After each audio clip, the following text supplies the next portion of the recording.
3. Ayan na ang finished product. Tinining, tining. Ayan. Kinalasan ni kuya yung upuan ko kasi nga talagang kinalmot siya ng pusa eh. Pangit na ng upuan ko kaya nag-decide na kami na papalitan ng sapin. Gusto ko sana yung pula kaso walang available ng pula. Doon sana ako nagpunta sa Tesco's kaso lumipat na pala sila dito sa likod ng STI. Ayan, ayan yung sapin na ipapalit niya. Bali mas mura siya compare doon sa mga nasa Tesco's na ano. Nagtitinda. Kung gusto nyo sila i-follow sa page nila, ito yung TS Motoshop. Meron silang fan page na Facebook page. Para doon nyo sila i-follow, ano.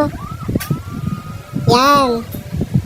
Kung saan pa ako nagpunta kasi doon sa Tesco's, ayaw nila magkabit ng ano eh.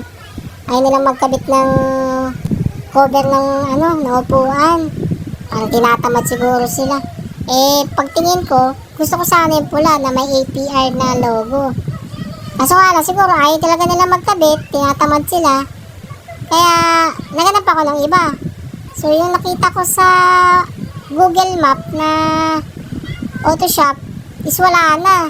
Yung pala, lumipat pala sila dito. So, sakto, yung bago ko umuwi, nakita ko sila dito sa ano, sa likod ng STI, dito sa may San Bartolome. Likod lang sila ng school. So, nadaanan ko sila, nagtry lang ako, baka meron dito, banda. Kaya yun, sakto meron naman sila, meron nagkakabit, wala silang customer. Bago lang pala sila dito, kung gusto niyo silang bisitahin, malapit lang sila sa STI College, dito sa likod ng San Bartolome. Makikita niyo sila dyan. Yan. Bali, nagpatabas na rin ako, kasi nga, masyadong mataas na napoprone ako sa outbalance, saka sa ano, semplang, hindi ko masyadong abot yung ano eh, hindi ko masyadong abot yung flooring pag nakatayo yung traffic. Muntik-muntikan ako lagi na sa semplang. Saka pag meron ako angkas sa likod, nagre-reklamo naman kasi mataas nga naman yung likod. So, natatakot siya ma-outbalance. So, yung pinatabasan ko siya, nag-add lang ako ng 100. Actually, yung cover kasama label is 450 lang. Tapos kung gusto nyo magpatabas, is mag-add lang kayo ng additional 100. So, 550 lahat yung binayad ko. So, yan. Kasi may mga kalmot-kalmot talaga siya eh. So, baka pag hindi mo siya pinabawasan, babakat lang din yung butas. Kasi talaga may mga kalmot-kalmot ng pusa yan eh. Yung mga pusa dito sa amin, parang mga ano eh, mga tigre, mahaba yung kuko. Yan. Shoutout nga pala dyan kay kuya, yung hindi ko nakuha yung pangalan eh, dalawa sila nandyan, dalawang mekaniko. Wala silang customer, bali ako lang yung special customer na kaninang umaga eh. Ayan. Bali tinanggal nila yung upuan ko, yan, kinis pa nila yung ano eh, yung kakabitan ng sapin. Bali tingnan ko muna itong motor ko kung ano bang pwedeng gawin dito. Yan.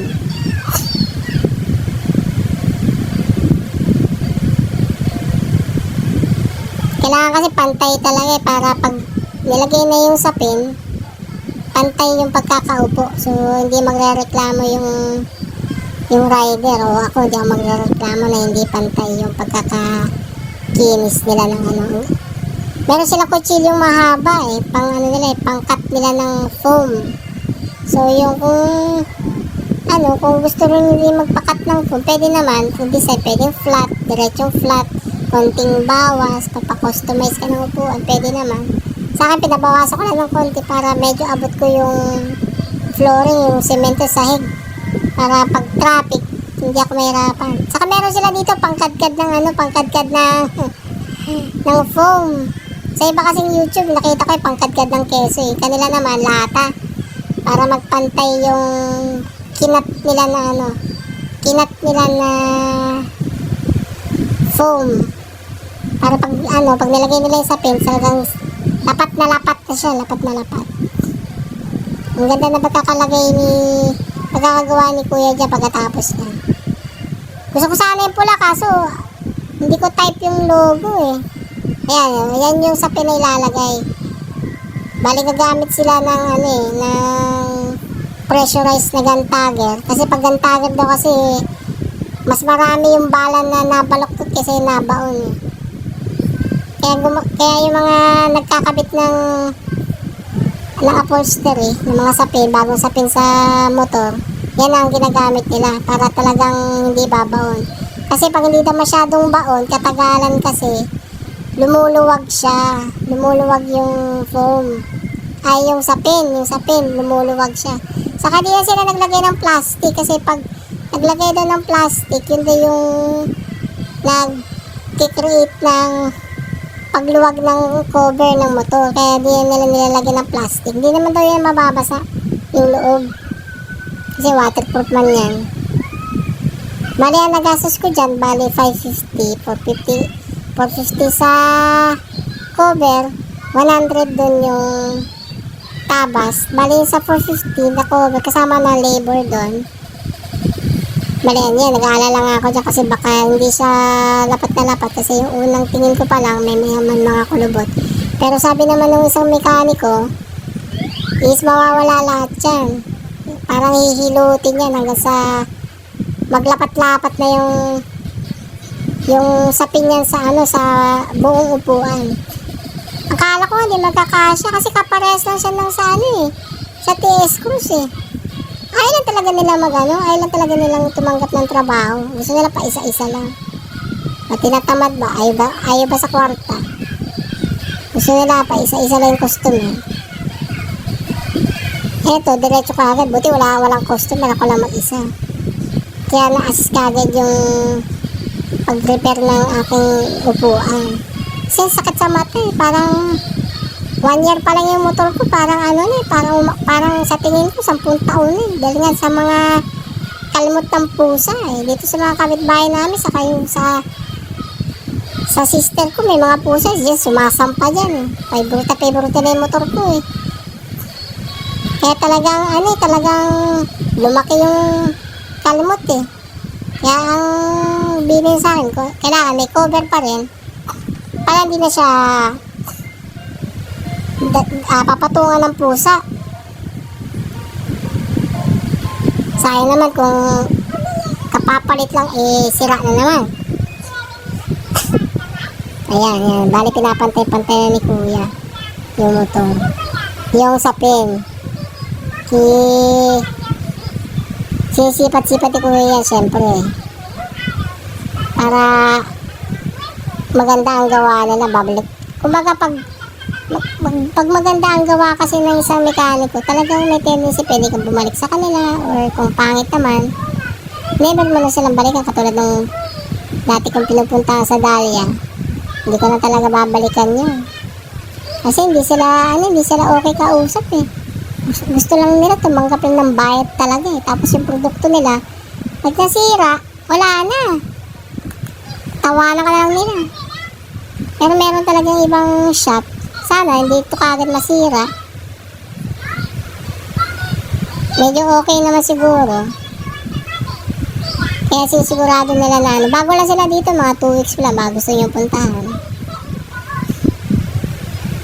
Meron din naman silang space para kung mag-aantay kayo, hindi naman mainit yung nila, hindi mainit yung place nila, mapuno. Kahit pa paano may puno sa tapat nila kaya hindi masyado mainit. Kaya pwede kayong mag-antay dyan. Yan, malapit na siya matapos. Sabi, mawawala daw yung kulubot siya basta matapos na lahat yan. Siguro ng mekaniko na talagang goods to goods. Ayan, ganyan pala paggawa niyan. Kailangan talaga may gantagan ka. Pero pwede naman din daw na na meron ka ng dalang sapin, tapos sa kanila may papakabit. Kaso nga lang, hindi ko rin naman alam na pwede palang ganyan.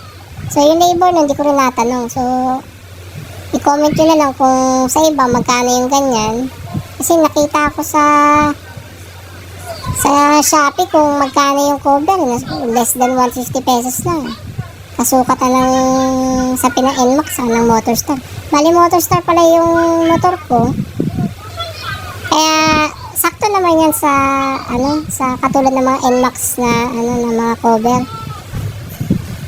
Ayoko lang kasi maglagay ng additional cover pa nung una. Kasi mababasa rin ang ulan yan eh, mga cotton na cover. Gusto ko yung ganyan na, yung talagang pupunasan mo lang, tuyo na. Gusto nga lang, pangit na tingnan kasi nga may mga butas-butas na yung kalimutan pusa. Bali yan, kinakabit na nga pala yung, ano, finished product. Bali, tuwan ko. Pula talaga gusto ko, kaso nga lang, wala talaga. Yung gusto kong logo. Kaya, okay na yan, goods naman. Sabi ko, pahigpitan na lang kasi para hindi gagalaw-galaw.